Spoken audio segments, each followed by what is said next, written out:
pretty close to having a deal on Gaza and maybe even peace.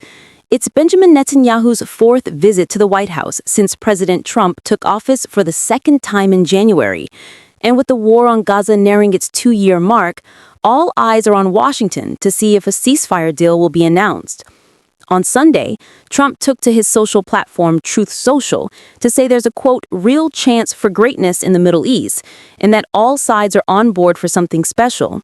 Netanyahu will once again sit down with his biggest ally in the midst of a blow to his right-wing government's expansionist vision. I will not allow Israel to annex the West Bank. No, I will not allow it. It's not going to happen. In February, Trump and Netanyahu discussed a now-condemned plan for the Gaza Strip. The U.S. will take over the Gaza Strip, and we will do a job with it too. We'll own it. A gleeful Netanyahu stood alongside the American president as the Israeli premier's right-wing government fawned over the idea of expelling the Palestinian population from their homeland.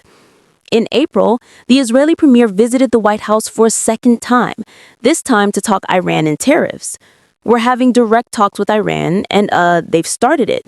But Netanyahu, visibly surprised, returned to Israel empty-handed after learning the U.S. was actively engaging with Iranians on a new nuclear deal. We agree that Iran will not have nuclear weapons. This can be done in an agreement. If they simply drag out the discussions, then the military option becomes inevitable.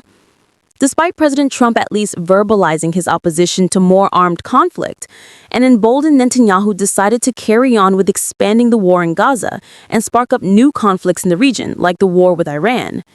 And even with American support for Israel's war in Gaza, President Trump had ordered for Israeli fighter jets to turn around once a ceasefire was announced, that they don't know what they're doing.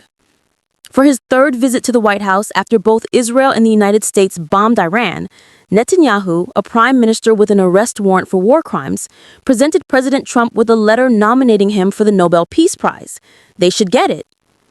Later on in September, in an unseen turn of events, Netanyahu ordered his military to carry out an airstrike in the Qatari capital, targeting senior Hamas officials who were discussing the latest U.S. ceasefire proposal. After the world's condemnation of the unprecedented attack came pouring in, Netanyahu said he wouldn't rule out attacking Doha again, but President Trump says otherwise. Well, he won't be heading in Qatar. Israel's war on Gaza and subsequent military actions in the region have isolated Benjamin Netanyahu internationally, and now the Israeli premier will have to answer to both the United States and his people about when the war will finally end. Hamzan Hudin Jeza, don't miss out. Get the full picture. Subscribe to Al Jazeera for reliable news, expert insight. Like, share, stay ahead.